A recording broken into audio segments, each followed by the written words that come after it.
up for games. Say it to my face. Hello, ladies and gentlemen. You have tuned in to the flyest sports and entertainment podcast in all the land. We are called Stat Lines Matter. This is our host, Robert Hunter, and I'm his partner, Marquis Stewart. We're here doing our thing again.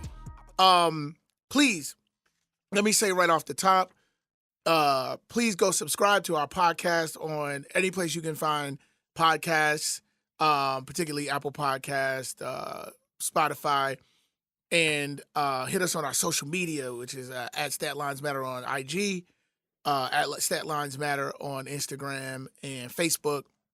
And most importantly, we have a 24-hour hotline where you can leave us messages and or texts at area code 404-500-9017. We're doing a lot of cool stuff there, really creating some interaction. And for like our best interactions, we have T-shirt giveaways and hoodie giveaways starting in the month of May. So start to check in now. We want to hear your questions, and the best ones will make it on the air.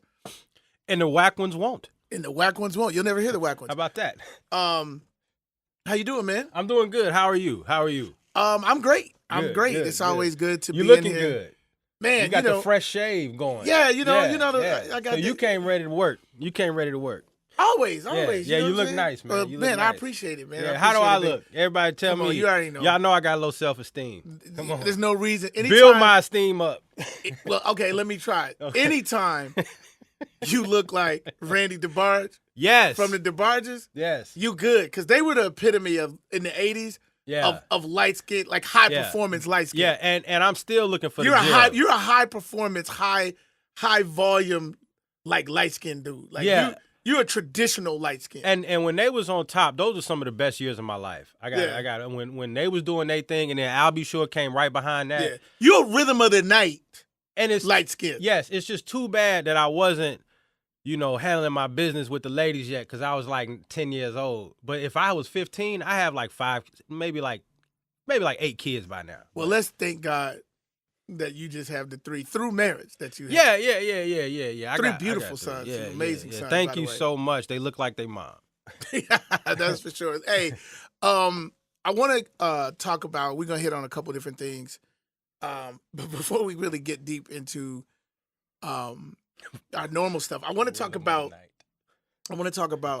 Bill Gates. Yo, did you get a chance to see Bill Gates? I did. Turning up in the club down in Miami at Live. Did y'all see that? Did anybody see that? You know what I call him?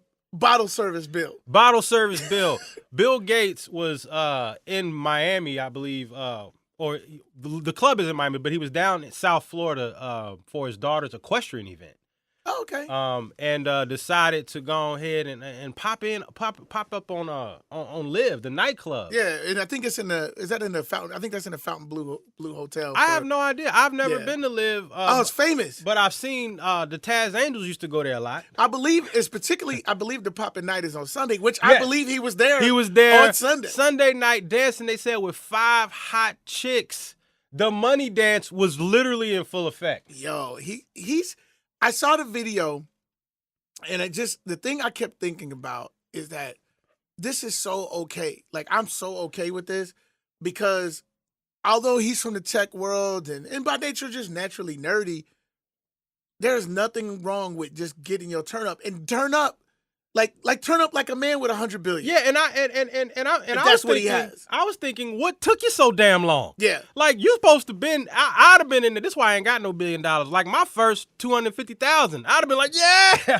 Like if I was Bill, I just think about like when you have like when your money get into billions, the things I would be doing to create conveniences for myself. Sure, I'd be like, look, okay, I want to spend the evening at Live. But if I can get in my section, like I want 6 TVs set up. I know y'all don't have TVs, but set up 6 TVs. Make it happen. Yeah. On 3 of them, I'd like video game systems. Yeah. So me and my friends could play video games while in the club. Yes. Like I would just create such a just bizarre environment everywhere I went, and just be like, take my credit card, run it, just do what you got to do. So can you imagine like whoever was in there that night? It was like Floyd Mayweather or somebody like, yeah, bring me $1 million in ones. And then Bill Gates walk in, you'd be like, hey, cancel that. order.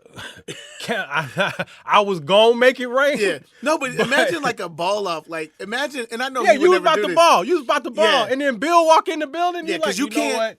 You can't one up him. Whatever we was about to do, Hey, we're not doing that. Like Bill at the strip club would be Oh, yeah. something else. But can you imagine? I know somebody came up to him and screamed at him, Bill, I love the iPhone. I use it almost every day. Love the iPhone. Yo, disaster. Yeah, disaster. And iPads too, and all your stuff, man. You're a legend. And you be like, he holding the iPhone up. Yeah. Anywho, man, that was an amazing thing to me to see.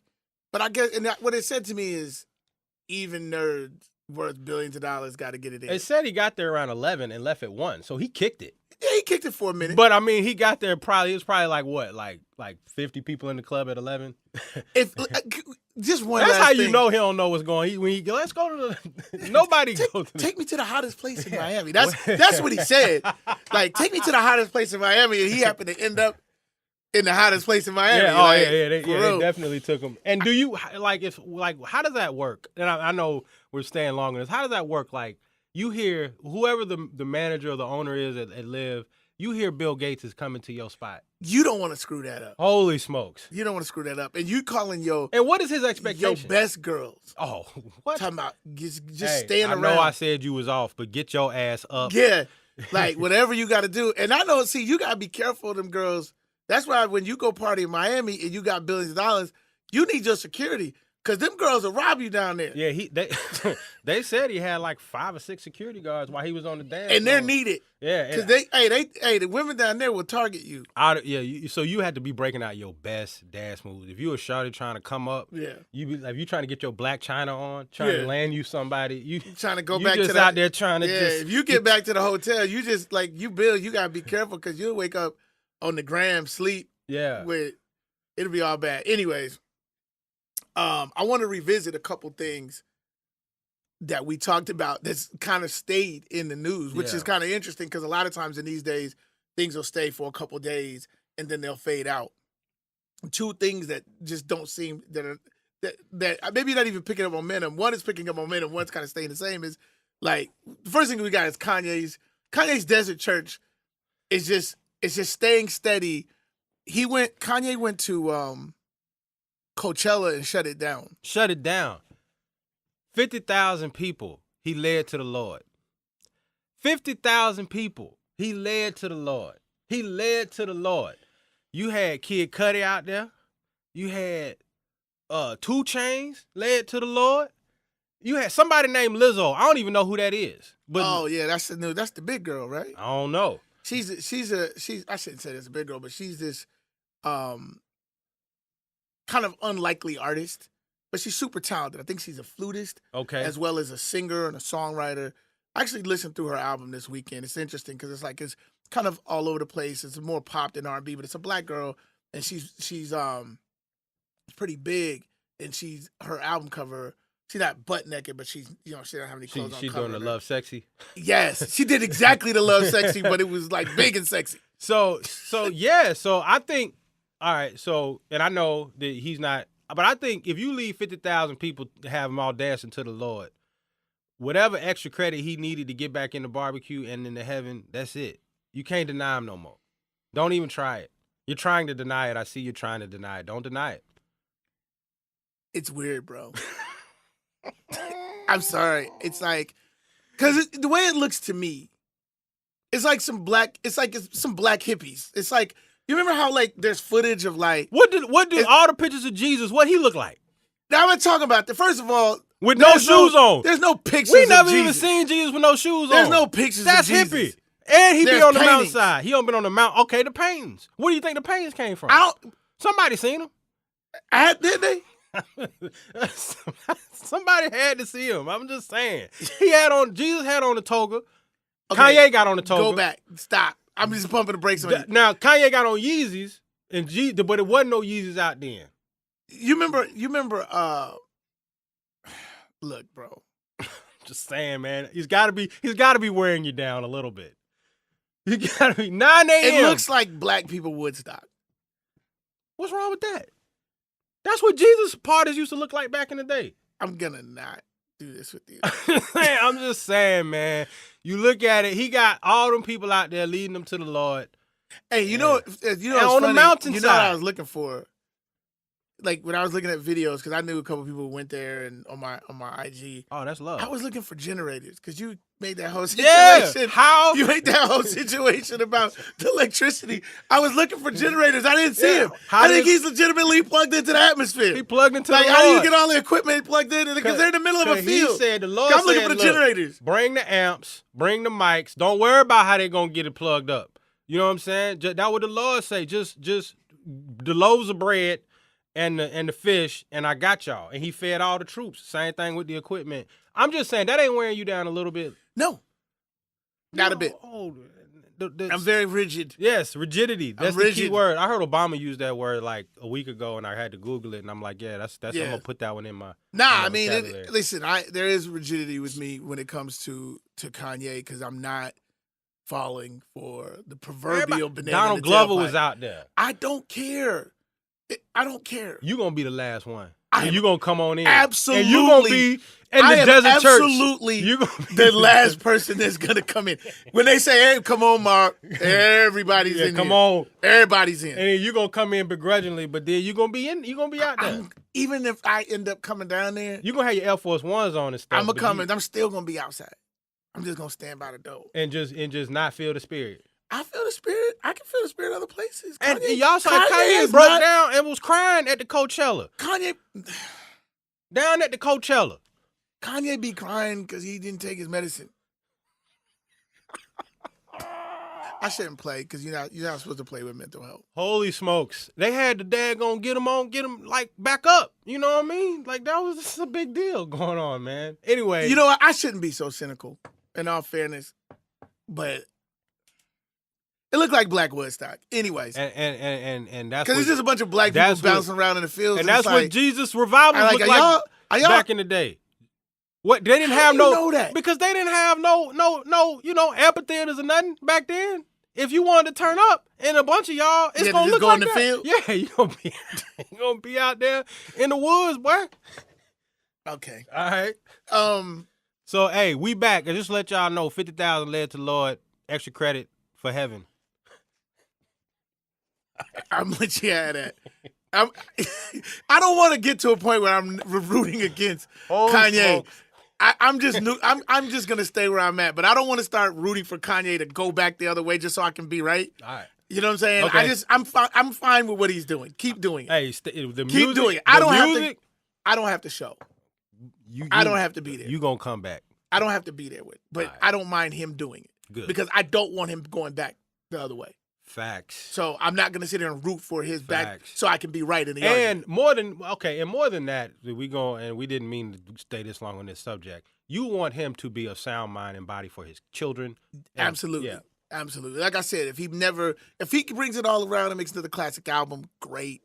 I just want him to be cool. And I'm just saying, I am not convinced yet that he is all the way centered, but by no means do I want him in a bad place. I want him in a good place. So if this is continuing him down the line of being in a good place, count me in. They said though, and I'm sure all you guys listening out there who tuned in or been on the internet said that he rocked it. They said the show was just you could just listen. 50,000 people are not showing up for the nonsense. Yeah. You know what I'm saying? Like you had to give him credit. The other thing that we saw that we need to follow up with is my man Russell. I know I've been talking about Russell and how much of a fan of his I am and how fond I am of his wife Sierra, but you can't help but to be excited about his.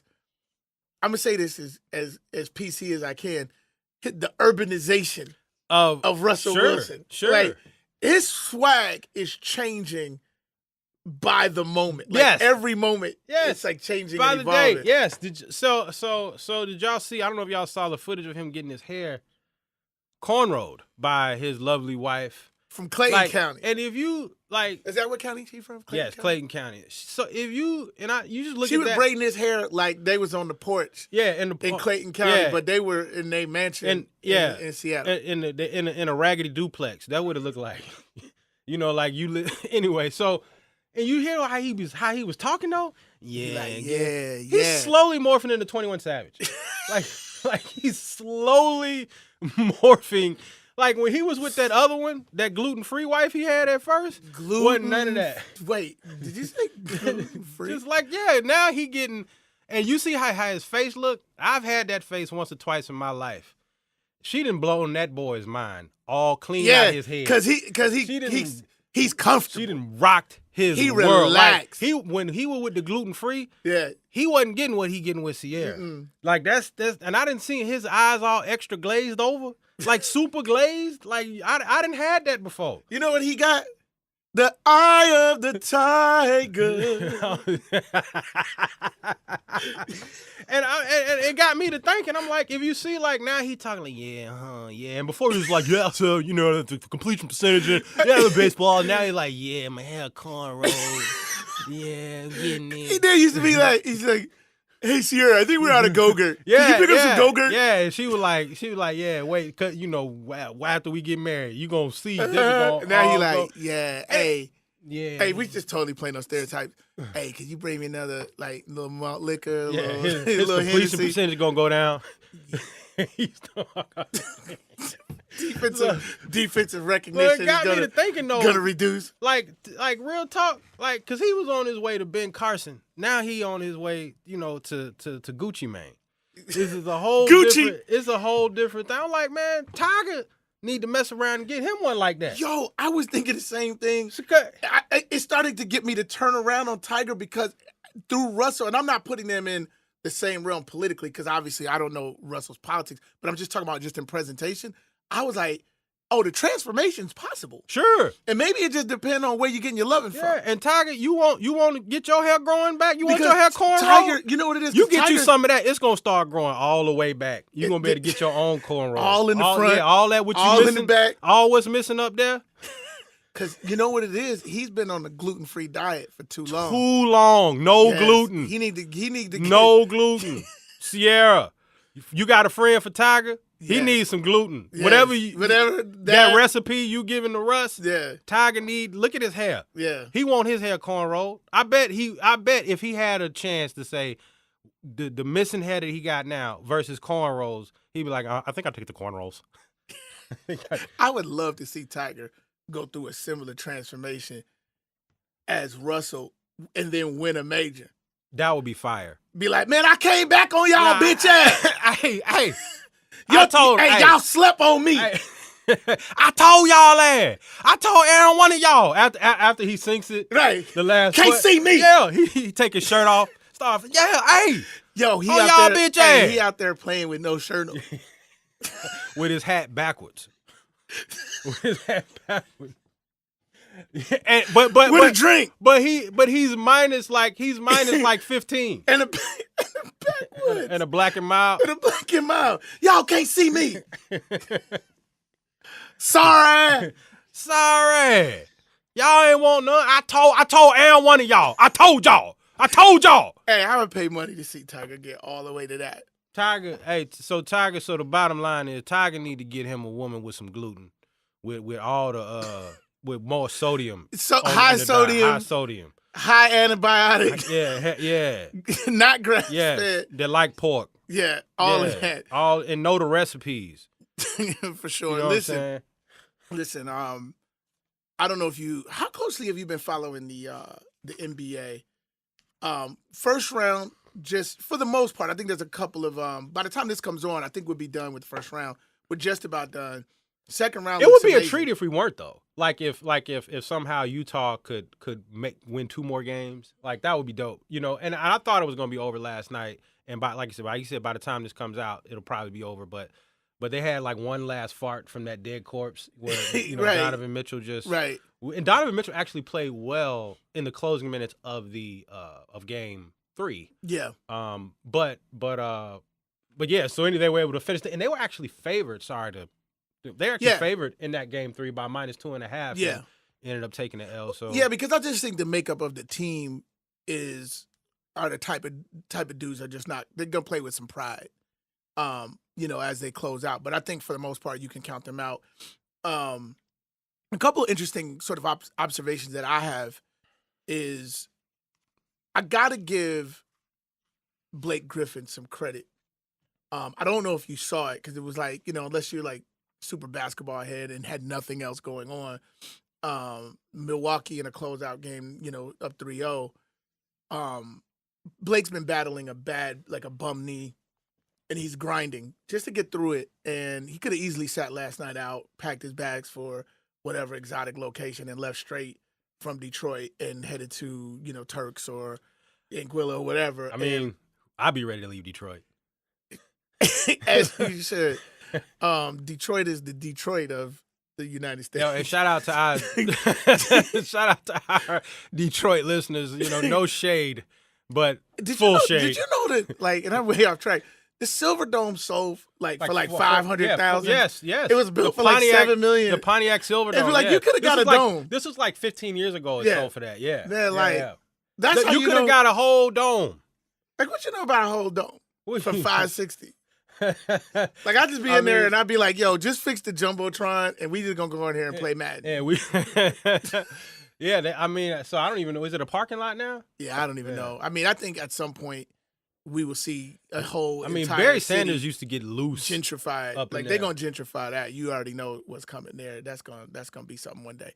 But anyways, to his credit, he gutted it out, bro. Like, he really did gut it out. I think for the reasons that Detroit made the trade, people can question what they got in Blake. But you know what they have? They have a legitimate basketball star, a guy who's going to go out, who's really added to his game. He's added his little jump shot. When his athleticism started to go, he found another way to continue to play, to be productive. And what he did for the fans, at least from my perspective, is he showed them that he cares and that he gave a damn.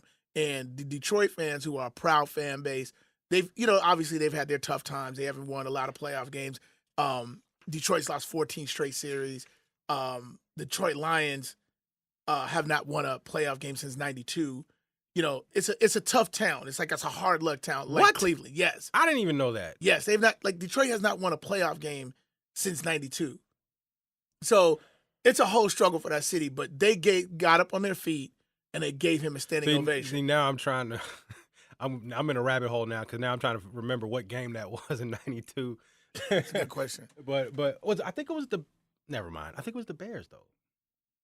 If it was the Bears, then I definitely blocked it out. Yeah. Okay. All right. But just to say that, I just want to shout out Blake. Yeah. For that effort. Yeah. Because you're a millionaire. You had a decent season on what, by all accounts, was a bad team, and Dwayne Casey, I think, did a good coaching job considering the material that he has.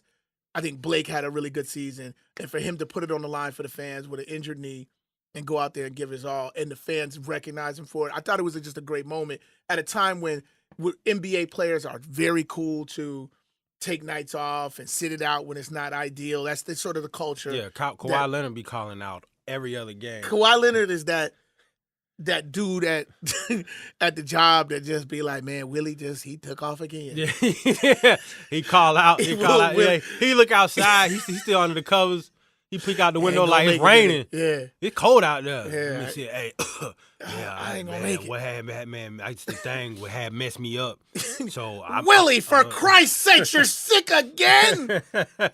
But yeah, any little thing Kawhi call out. But yeah, that's true, and that's So shout out to Blake for getting that out. The other thing that I wanted to sort of bring some attention to is I think in the first round, I want to give some love to two guys that I think are really in the process in real time making a serious name for themselves.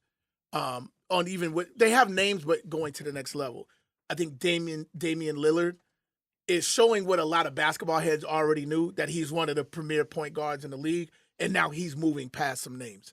He's going past Westbrook. Whereas before, because this is a guy who was missing all-star games and stuff like that just because of the sheer numbers, but I think the farther Portland goes in the more important games, I think he's making a name for himself. And I think Greek Freak is sort of moving from what would be tier 2 superstar to clear-cut tier 1 superstar, especially if he develops a outside shot. And he has gotten better as each month of the season's gone along. That man's unstoppable. Yeah. Greek Freak is fire. He's definitely been able to improve his game each year. He's been able to improve his game. He's always been, what they call freakishly athletic. That's why they call him the Greek Freak. He's just the length, but the athleticism. And I'm gonna tell you something else that I observed in the Portland OKC series that I think maybe isn't being talked about enough is Damian Lillard seemingly has the mind, if you will, and the temperament. And the reason why I make the distinction is that it's becoming abundantly clear that Westbrook does not. Right. Like, he's after every shot, Westbrook's talking smack to Damian Lillard. Westbrook is caught up in trying to beat Damian Lillard, and Lillard is trying to beat OKC. Yes. And I think when you reduce yourself to trying to prove to a guy, and hey, look, we all see it, and we've been to the parks, and that type of thing happens in the park. But when you're trying to advance and get to the next round, and and Westbrook has lost way more in the postseason than he's won, and been down 3-1 a lot. And I think that for me, that distinction that and you're looking at it literally in black and white. You got one guy who's just completely emotional and becoming unwrapped and sometimes, and that works for him on some nights. And you got Lillard, who's he's just steady Eddie. He's just steady as we go. He's just playing his game. He's racking up the wins, and he's not. And in the post game pressers, I mean, it's obviously carrying over. You watching Westbrook not answer questions, right? Just which being is really smug. bad. Yeah. Which is really bad for the NBA because the NBA fan is fully engaged. The numbers are down for the playoffs, but that stands to reason because you're missing LeBron. The league's been sort of built on the back of LeBron. His stardom makes sense. It's like, imagine if Jordan wasn't in the playoffs. Well, we can't imagine that because it didn't happen. But because it happened with LeBron. Isn't it interesting, though, and not to cut you off, like it happened with Kobe, it happened with LeBron. It hasn't happened yet with Curry and those guys, but some superstars are now with the change in the teams and the, and Kobe never did that. But in Kobe's prime, he missed the playoffs, Right. And it's interesting. And LeBron, and I know he got hurt, and I understand that, but still, you missed the playoffs in your prime, and I think that or maybe on the I was going to say on the back curve, so. But the point being, he's not in the playoffs. It overall hurts the league. Yeah. If you're in the league front office, you're going to feel that in the ratings. Add to the fact, no LA market, no New York market, no Chicago market there as well, your 3 top metropolises. So you had to anticipate ratings being down. However, look at the matchups in round 2. Golden State, Houston. Fire series. We should see a bump. We should see a bump then. Well, it's for the basketball heads. You're going to look at that and be like, man, what a great series to watch. Philly, Boston, Milwaukee, Toronto, Portland, Denver. These are all great series. Oh no, it's on. It's on. I'm not going to miss one game. And here's the thing. I think there's a lot of anticipation to think that we could get a new champion. It would be weird to see like a Milwaukee Bucks as the champion because you don't think of Milwaukee as a town that can have a championship in anything. I just want, because I've already conceded the fact that, and I think most basketball fans have conceded the fact that Golden State's going to win again. I don't think you can concede that this year. Well, okay, and maybe you haven't. I have. But, I see vulnerabilities in that team. But I just want there to be, go to game 6, game 7. Yeah. That's what I would like. I would like to at least for a couple of seconds maybe be in your space where you are, where you see vulnerability, where I haven't seen any of that. I've seen ebbs and flows, but when the playoffs have gotten here and their one hiccup, they were up 31. They were up 31. Oh, yeah. No. Yeah, no, real talk. I mean, listen, we know that it's an awesome basketball team, but when you get to that point where you're playing, what are they playing? Their 4th championship series in 5 years or 3rd, assuming that they get there.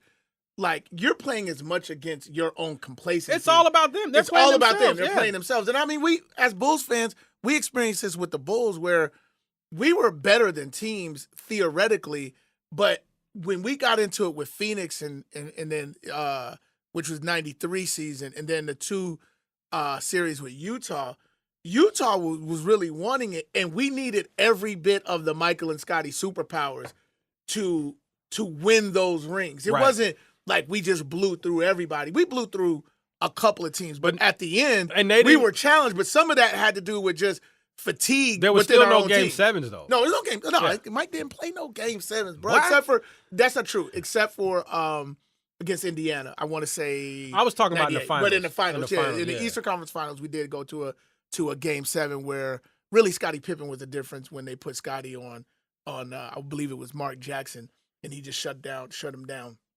defensively because Mark was just getting tons of penetration on the other guard and creating opportunities. Anyway, hey, don't test us. Yeah, listen, I just so much stuff. There's so much stuff just trickling out. But I think this is I think Golden State is the odds on to win the championship. You would give them the best. I'm just looking at it going, they're vulnerable from the standpoint if they're dealt some adversity, an ankle roll, getting down to it, having Golden State play a great game and losing could be like a shock to their system. If they lose, I think, and I know this is going to be an oversimplification or not necessarily a hot take, but I think if they lose home court advantage, if a team can manage to go into the Oracle and win either Game 1 or Game 2, I think all bets are off. I think that and how they lose. Well, because the reason why I say that is because they are, if not anything, they are not a mentally tough squad, and I think that, and I'm not even saying that Curry's not a mentally tough player. I actually think he is, but I think collectively speaking, with Draymond, with Durant, I think, I think if they manage to lose one of those games, I think that what you were saying, I think there could be some sort of fracture in they're playing themselves. They should never lose. Right. But if that happened, I think that you could see some sort of and I think also, given what Chris Paul is, and you were talking about a rolled ankle or a pulled hammy, as we saw last year, they were an injury away, right. and it looked like they were going to take that series, and obviously he got hurt, and so nobody is immune. No, like I think they can be challenged. I think they're not the automatic win. I think they're favorite. I actually disagree. I think they are a very mentally tough team. Curry is one of the most mentally tough athletes the game has ever seen. I mean, that's the one thing that you have to respect about the team. And I know in the debate of, this is a super team with so many all-stars and blah, blah, blah. But you look at the sort of mental makeup of all the players that are there, sans Kevin. Draymond Green, second-round pick, homegrown player. They didn't acquire him through free agency, anything. These guys were drafted to a bad team. None of the guys, Clay, Steph, or Draymond, were drafted as guys that were quote-unquote all-stars. There were doubts and question marks from a scouting report on all those guys from the standpoint of what they can mean as none of those guys were projected as stars. When you go back and look at what the scouts were saying about them coming in, they had glaring flaws, or you looked at them and sort of just accentuated the one thing that they did well. What they've become is a collective group of players that play well together, are coachable. Then you add what is a legitimate superstar who was kind of like the Zion, that sort of McDonald's All-American who's projected all the way through, and it makes them pretty invincible. But this sort of notion that all those guys were that coming out of college, all those guys were that projected that's what sort of make this team, to me, mentally tough, because they all got grit on them. They all got a little bit of crust on them for, we were slept on. Nobody believed in us. We didn't come in with the championship pedigree. This wasn't when LeBron went down with Wade and Bosh, who were all McDonald's All-Americans, who were all stars at however they got there, and then say, yeah, we all going to get together and be a basketball team. These guys had to prove it. These guys had to make roster. Well, in Draymond's case, had to make a roster. When you're a second-round pick, you're not guaranteed to make the roster. Steph had doubt. I mean, Davis in college. I mean, that says it all. So this team's idea of who they are and their identity is actually what makes them tough. I think it's an advantage for them. LeBron ain't had nothing to do with this.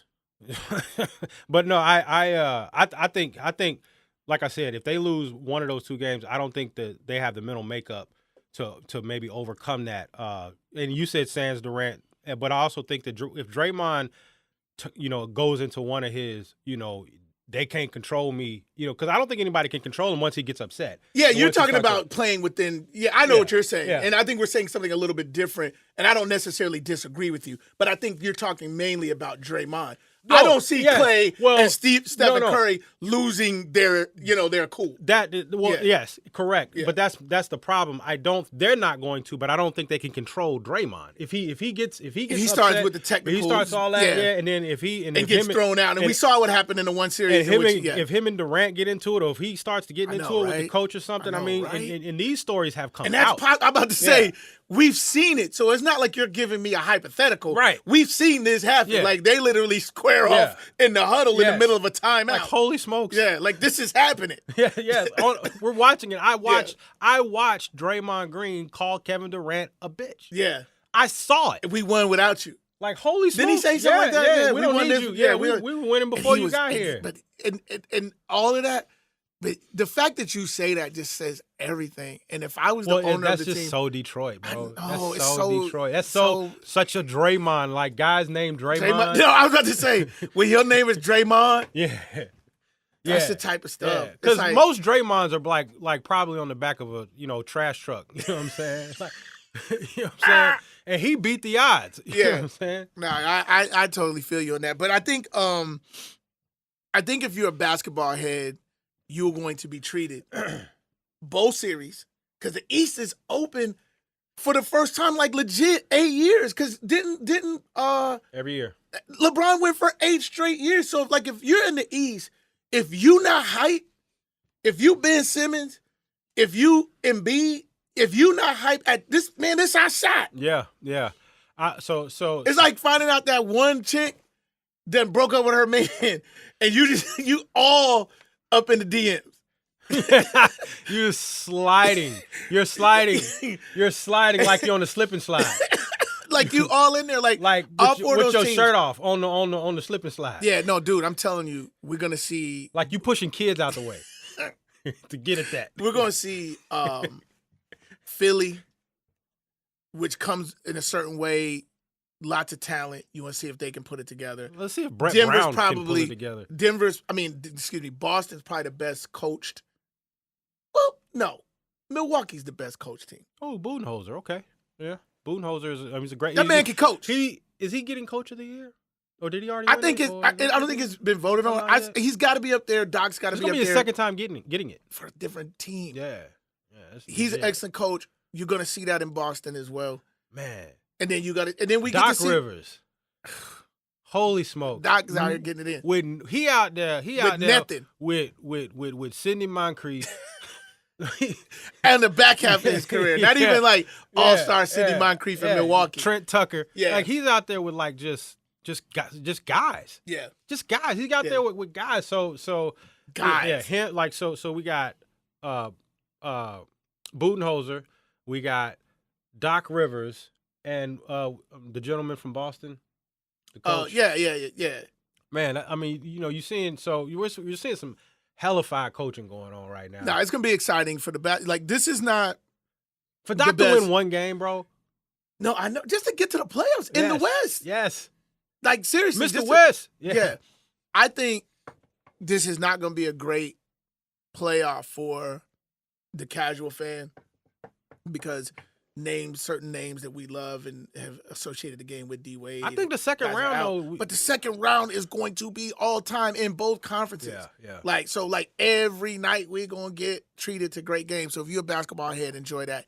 I want to get to before we break up out of here, I want to talk about the draft, the NFL draft coming up.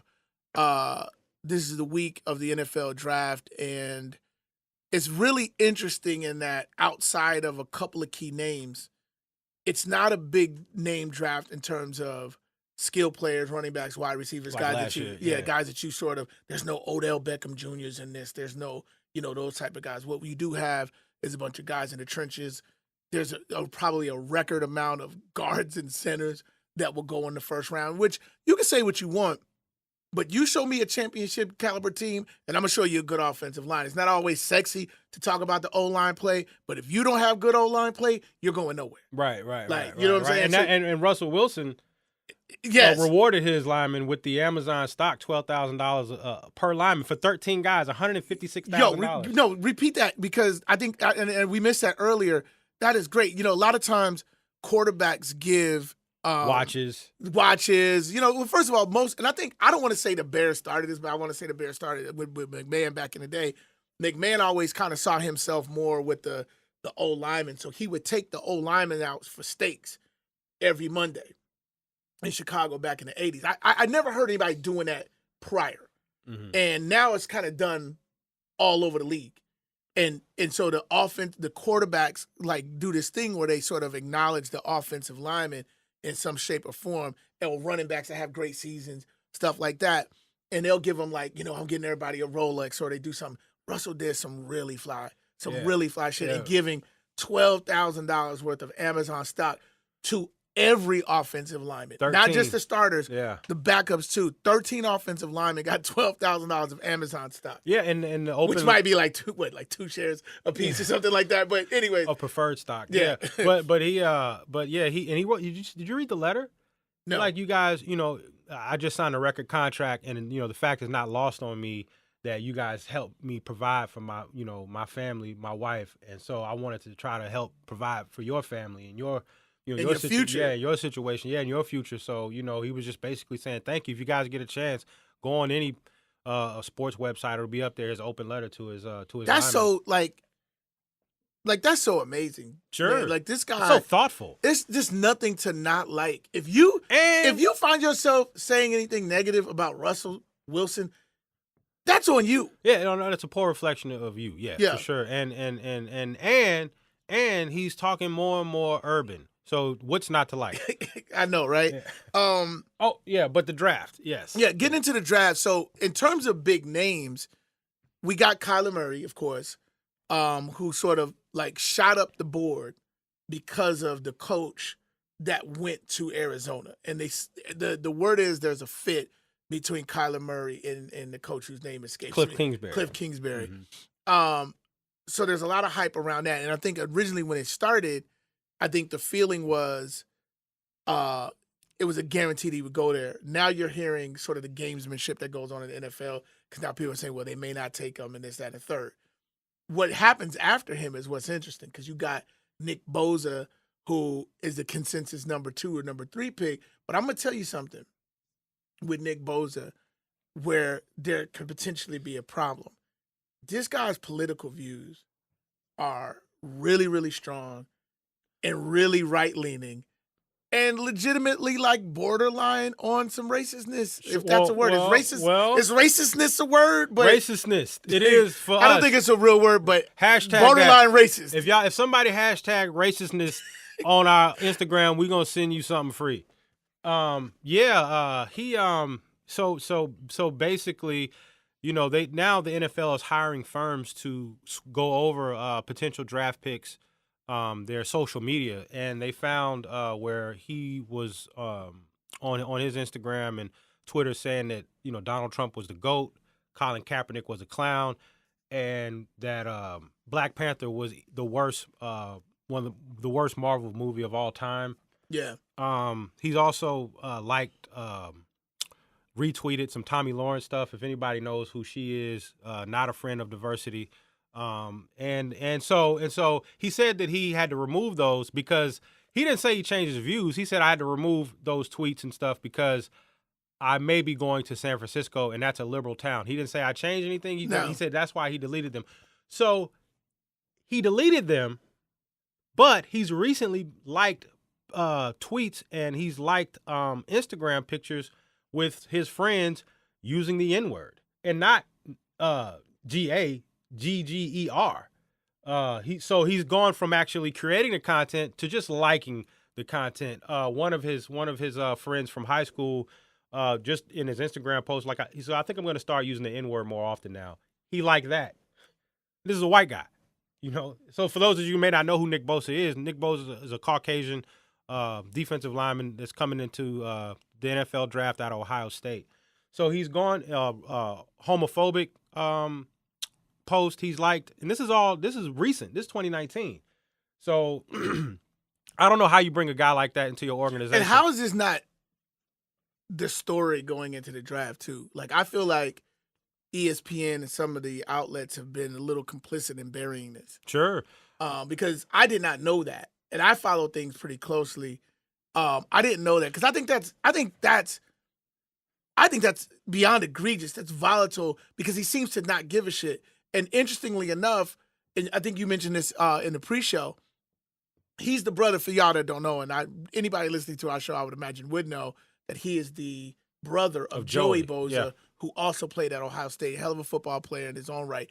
Nick Bosa is an excellent football player. So let's establish on the sports front, the guy's a good pass rusher. I always have to be proven with defensive linemen that you could do it in the pros the same you did in college. So let's wait on that. But I'm gonna tell you, the NFL locker room is an interesting place. Now, you can sometimes just kind of fit in because you got 53 guys, and not everybody has to be best buds, and people can come in and do their job. And I think, generally speaking, people can have differing political views, and if you can get to the quarterback, or if you can block, or if you can catch the ball, people will sort of tolerate each other because it's just about the team trying to win. This might be different. Sure. Because it's like, you don't really see this that much, particularly in this climate, for somebody to be like, nah, I'm with the shits. Yeah. All of it. Yeah, and I think for you to actually go on social media and put that stuff out there, that's taking it to a different level. You can agree with Donald Trump and his policies, and that be your personal views, but for you to actually take it to social media where you're putting it out there, and then, so it, to me, just shows a different level of commitment to, to those views and to your political beliefs. Sure. And just what you're doing is you basically telling your black teammates, don't try to befriend me. Don't try to be on my side. Like, I'm here. This is who I am. And I apologize to no one. I'm going to play golf with Trump if I can. If we win the championship, I'm showing up for the celebration. All of that. Keep all of that mess to yourself. That's going to be interesting to see how that plays out, not just on draft day, but leading, kind of after that, depending on what locker room he goes to, depending on who the stars are on that team. Because you go to certain teams, like, the overall feeling towards him will sort of be reflective of who's the leader. Like, imagine him coming into a locker room with Ray Lewis, like a strong personality like that. Or, I know we at the end of Terrell Suggs' career, but like guys with real strong, like, personalities. Mm-hmm. Like, that would be really like can you imagine being in a defensive lineman room with T Sizzle and this guy together? Sure. Like, because T Sizzle put your head through a wall. Sure. You know what I'm saying? Sure. Like he's an animal. Sure. Yeah. So, like, it's going to be interesting to see where he lands. Interesting, like, if he ends up in San Francisco, oddly enough, as the super liberal city it is, it might be okay because they so chill, like, you might not get a lot of pushback. You know what I mean? It will be. I mean, he's not going to last past the first 2-3 picks. Yeah. So it will be obviously. But you got to think about it though. If you pick this guy, you got to think about who you bringing in your locker room. Let me tell you something. I would immediately take him off my board. He ain't. Oh, to me, it's like a character issue. Yeah. Like I would take him off my board like he raped somebody. Yeah, I'm taking him off. I'm taking you off the board. No question. I don't care where you. I don't care how many. I don't want to win. I don't care how many sacks you get, bro.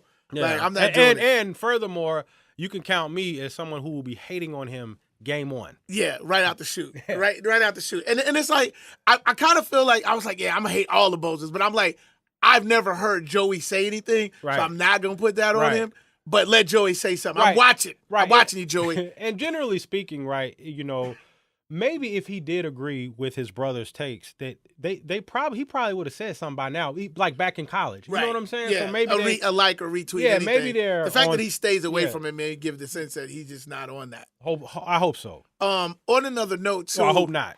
I don't know, whichever. I hope that he's not. I hope that as few people as we can get that are on that, the better. Yeah. You know what I'm saying? I want to talk about Gil Brandt. If you don't know who Gil Brandt is a longtime player evaluator, a legend, a Hall of Famer in terms of evaluating players. But I think he's got nearly 50 years in the business, and this is a guy now who is comparing Daniel Jones, quarterback at Duke, to Peyton Manning. And I went on my Twitter, and I should have went on Statlines Matter and said this, but I have more followers on my personal. That way to go. We would have liked to have that engagement on our page. That would have been nice. I said, this is how you end up with guys like Paxton Lynch and Tannehill and guys of that nature. And Tannehill was a receiver. Blake Bortles. This is how you end up with these guys in the first round, because they get evaluated into the first round. Matt Jones. By guys like, he didn't even have this is a guy that didn't even have a position, because he was a quarterback turned wide receiver. Mm-hmm. Just because he was fast, they get excited. And I think a couple things, and I'm going to say it. I think sometimes the reason why some of these guys get over-evaluated into the first round is because I still think that NFL scouts still have a view of a composite sketch, if you will, of what a NFL quarterback is supposed to look like. And if you wear your uniform just right and you're tall and you're statuesque and you can throw the ball down the field, they start thinking that particularly if you're smart, they start like a smart, quote-unquote, white quarterback. They think they can coach you into successful play at the position because you seem to have all the things. But I watched a lot of these guys play. I watched Josh Allen play in college. I saw nothing to say that he should be the 11th or 12th pick, because I watched him against bad teams do okay, and I watched him against good teams play poorly, without exception. Without exception. I'm talking about this guy left college with a completion percentage, I want to say high 50s. Right. In college. Yeah. Like, where it's easy with all the bubble screens and all that to complete, like 66, 67 is like average.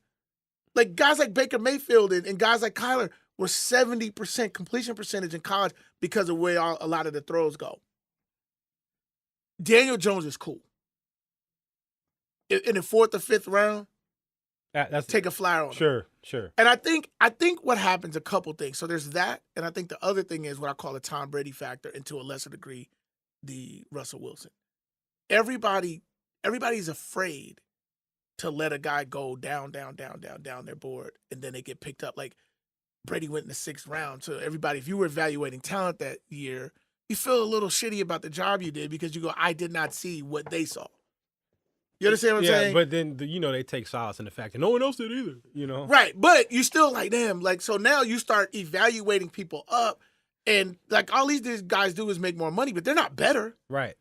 Yeah. I mean, I think that when you start doing those types of evaluation, maybe that might need to be Gil Brandt's last go at this thing. The rabbit is getting old, getting old, baby. Did you hear about what went on with John Gruden and Yeah, this is along the same lines. Right along the same lines. This guy, if you hadn't heard, this was last week. He basically, I mean, I have my own vision of it in my mind, but he basically fired or sent home, suspended the scouting team, the team of scouts, because he no longer trusted their evaluation of players. Well, that, and also that they thought that there was a mole in there. They might be leaking their strategy. Him and Mike Mayock. They sent their whole entire all their scouts home and told them don't come back till after the draft. Till after the draft. So like that'd be like you got a concert and you telling like you the singer and you just send the band home and tell the band to come back after the show. Like it's like they're an important piece of what this specifically is. Like the band doesn't have a function. It's showtime outside of the show. It's showtime. I think Gruden. That's one of those. I've been away from the game too long. Dude. I said it at the beginning. And he might be getting a little long in the tooth because that's a paranoid move. That's like who is it? Yeah, send everybody home. Well, and I think like I told people this. When Gruden got hired, he got in the press conference. What if Mike Mayock's the mole? That would be funny. He got in the press conference and said, hey, call me old school, but we're going to get a tight end and a fullback and some offensive linemen, and we're going to like line it up and run the ball down people's throats. And I'm going. With Marshawn Lynch. And I'm going, uh-oh. At a time where there's a lot of RPO, a lot of run pass option. There's a lot of sort of interchangeable parts where you have like guys like Tyreek Hill, guys like Tariq Cohen, guys that are sort of like these hybrid running backs, Taylor wide Gabriel. receivers, Taylor Gabriel. Yeah. And you're starting to see these guys pop up all over the league. They're just like, they're Army Swiss knives. They can line them up on the outside, you can put them on the inside, you can toss sweep to them, and you have these college concepts that are invading the NFL, and you have quarterbacks that can execute it both in terms of NFL reads and college execution, run options and things like that. To be saying we're gonna run a traditional West Coast, there's defense. It's like one step away from saying we bringing back the wishbone. No, it really is though. Honestly, there's been a lot of evolution in the game, and John Gruden isn't with it. Nah, he's not with the shits. No, not at all. So I look for, and it's just a dumpster fire over there. They traded some of their best talent. Then you bring in a guy like Antonio Brown, who you just have to believe is going to, at some point, start destroying the morale on their team, or at the minimum, just doing what he wants.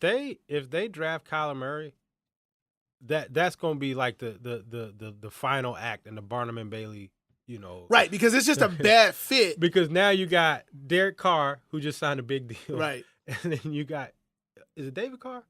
Derek Carr. Derek Carr. I know the brothers. And then you have Kyler Murray into that mix, who is not going to start game one. No. And that would just be so weird. Yeah, and like Kyler works, because Kyler can throw the ball and he can run, but he works because he's running a college system.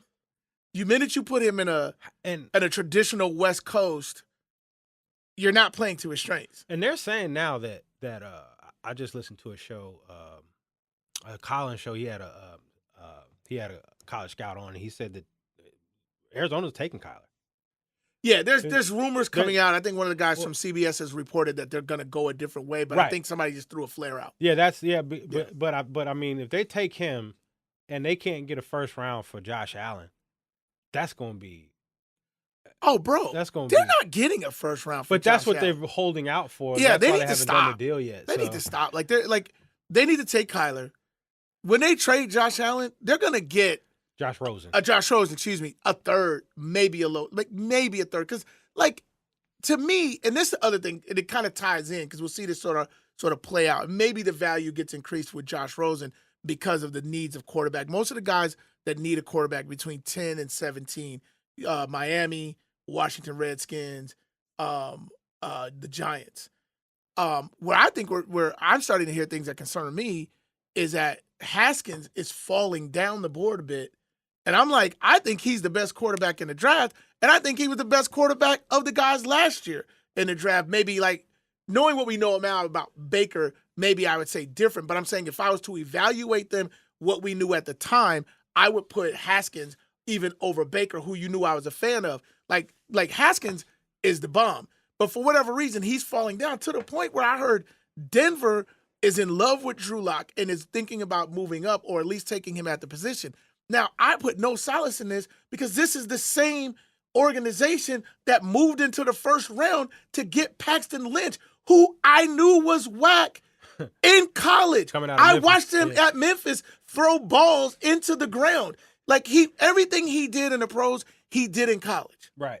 Yeah, I mean, Paxton Lynch was a 5th round pick in terms of what my eyes saw. Right. Yeah. I mean, and they drafted him and he didn't even there was some questions he was even going to be able to make the roster.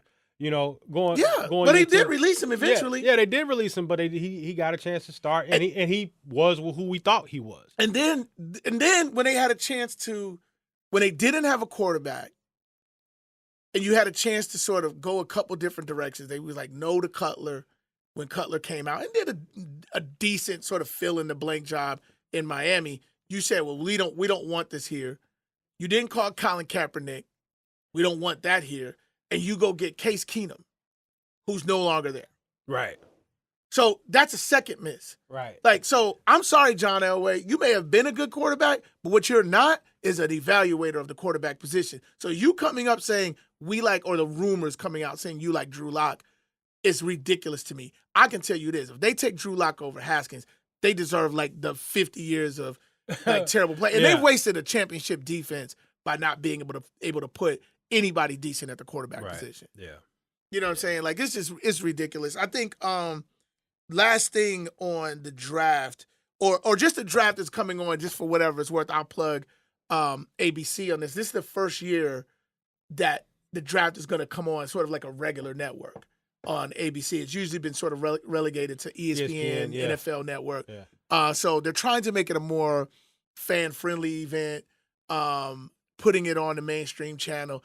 I don't know if the draft is ever really that, just because it is really particularly monotonous if you're not a hardcore college football fan and an NFL fan. And so I think what you're going to get is just like something that doesn't work for the average fan, particularly this year, is because you don't have a Tim Tebow. Right. You don't have the big name skill players. You got a bunch of big uglies that are going to be coming across the stage that you've never seen before. Which hopefully, if you got a GM that worth his position, hopefully he'll be able to, because there's a ton of probably interior guys who are going to be first round talent that can fall to into the second and into the third round, particularly the guard position. So I hope that my Falcons get out there and get in this and grab some of the big uglies. Yeah, no, this is a good year for the big uglies. This is championship. This is a championship draft right here. Yes, and you want to get depth. So when you do have those injuries, it's not so much that you want to maybe replace that guy with that guy. You just want somebody that can decently step up and be a replacement. Because what you see in the NFL right now, because of salary cap, because like a team like Atlanta, there's so much money allocated to the quarterback position. The downside of that is it's not so much you can't get other guys to play, is you can't accumulate depth. Right. So when you guys get decimated by injuries, you don't have a $3 million player. You're replacing him with a $600,000 player. Right. And sometimes that's just not good enough. Right. You know what I'm saying? Right. And so this is where if you got good scouts, you got good guys evaluating talent, you can get those gems where you go, man, that's a fifth rounder that stepped up, was pressed into action, and did a good job for us, filled in. This is where championships are won and lost in drafts like this, and I want the same for my Bears. That's what the Patriots have done so well. What? Is they've been able to, their scouting, and they've been able to. I mean, because they had basically, theoretically speaking, a no-name defense last year, and these are all guys that everybody had a shot at. Yeah. And they were able to obviously win another championship, and it was because of the defense. Yeah. It's particularly the defensive backs. Yeah. I know, right? And they seem to do it all the time, and I think that it helps to have a quarterback that can make key throws in game situations. He always keep his heart rate low in those pressure situations. But you're right, where they win is by drafting those guys, creating the depth. Like, they're always looking for guys, replacements. They're looking for guys who sort of understand their sensibility of coaching, which is how you build a championship team. I always look to, I'm not saying you evaluate everything on the first and second round, but when you start getting guys on your team that are picked in the third round, fourth round, fifth round, and become Pro Bowlers, they become, all-star caliber players, all-pro, you're getting yourself into something. Like what I love about what the Bears have done, getting Eddie Jackson in the fourth round, and Eddie Jackson's first team all-pro in the fourth round. When you get a Tariq Cohen, he go to Pro Bowl from the fifth round. Right. You're getting Jordan Howard in the fourth round. He's no longer on the team, but you're getting production. When you start doing that, you're going to see it reflective in the wins. And it's not just germane to the Patriots. You look at what Seattle was able to do with, Richard Sherman in the fourth round, with Russell Wilson in the third round. You look at guys like that who just, he was the leader. You get your leader of the defense in the fourth round. I believe it was the fourth round. Mm-hmm.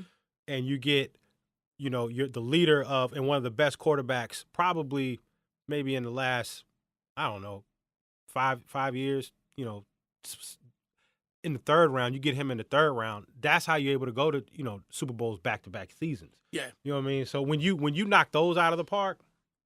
I want to do, if you will indulge me, I want to do, we don't have to do, I really want to do a whole show, but give me half a show on why people still say, and we're going to lose some of our fans who are here for the funny stuff, but I want to do a deep dive into why people still say that Andrew Luck is better than Russell Wilson.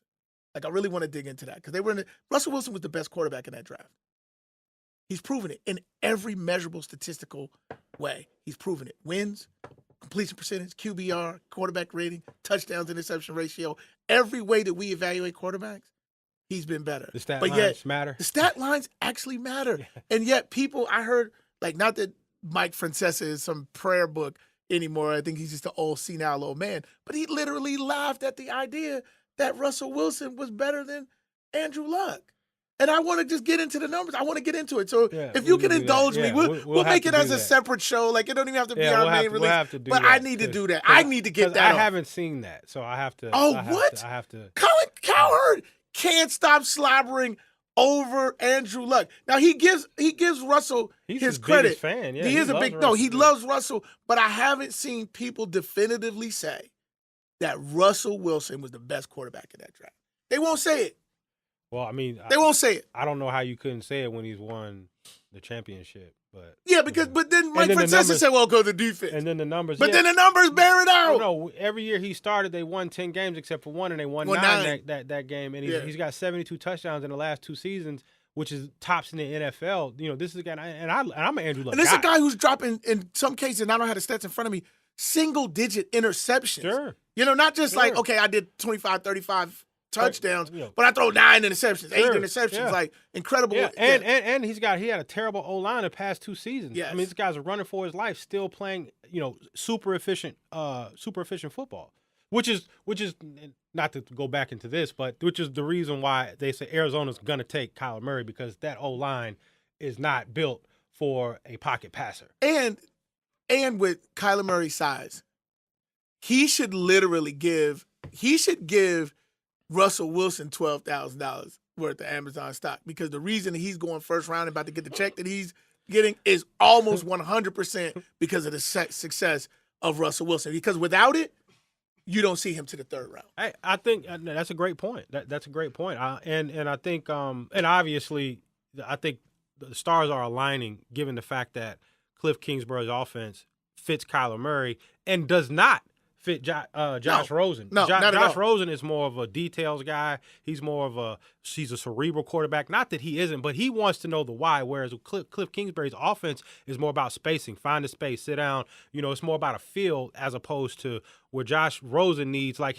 I think he would perform well in an offense like with Dirk Cutter or someone where the concepts are there and like there's precision and exact. I think he would be great with your former guy, who's the Shanahan, who's out in San Francisco. Kyle? Yeah, I think he'd be great in that system. Yeah, and so this is not a knock on Rosen, more so is just saying, it's more of particularly like maybe an oil and water thing with him and Cliff Kingsbury. Right. And I'm not a big Rosen guy because I just don't like some of the things that I saw in college. As smart as he is, he made some bonehead plays. He did some and he didn't have a lot to work with at UCLA, but you still can't just, I've seen this guy throw the ball up in the middle of the field and be rewarded because some guy went up, with a 40-inch vertical. 6'6" black dude with and black arms snatched the with ball. lots of muscles. And the last time we saw that is with Johnny Manziel. And I was like, none of that's going to translate to the next level. Well, side note, last thing before we get out of here, Rashawn Gary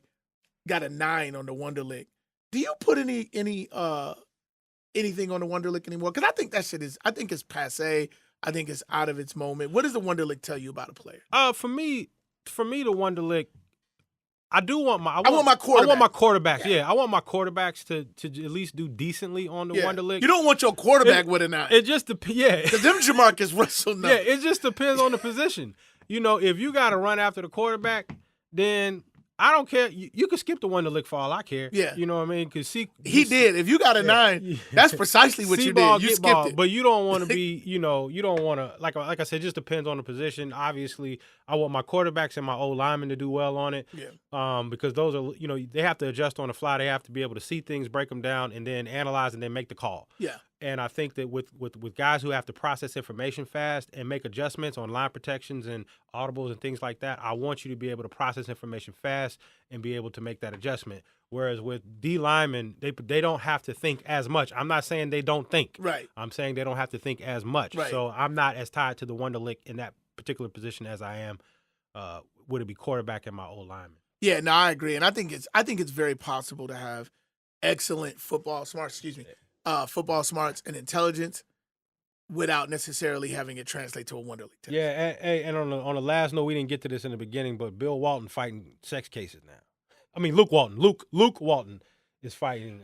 We're going to get to that when we come back on our next one because we're going to let that story evolve a little bit, but I think he got himself in a little trouble because this isn't the woman who is accusing him is a sportscaster in LA. It's not like and they've known each other for years. Yeah, this is not some random chick that he picked up, at Bar Mama. Yeah, down at the Applebee's. Yeah, you know what I mean? Like, this is somebody who has some credibility in the market, former volleyball player at USC, and was doing her thing on television and felt some type of... She was writing a book. Yeah. And wanted him to write the foreword. Yeah. He was like, well, come up to the hotel. I'll write it. He had the Jodeci. Come back to my room. He had the Jodeci tape playing in the Hennessy. He thought he was creating a mood. Anyway, well, listen. Thank y'all for tuning in. Diary of a Madman. To another episode of Stat Lines Matter. I am Mark Stewart. This is my partner, Rob Hunter. Again, I said this in the beginning, but please check in with us on our social media, Stat Lines Matter at IG. Yeah, Hennessy. And ICE. Check in on Stat Lines Matter, IG, Facebook, Instagram, and call us on the phone number, area code 404-500-9017. So that's going to do it for us this week, and we will see you next week on whatever we talk about then. But in the meantime, Stat Lines Matter. I ain't good for games. Say it to my face. Say it to my face. I ain't good for games. Say it to my face. Say it to my face.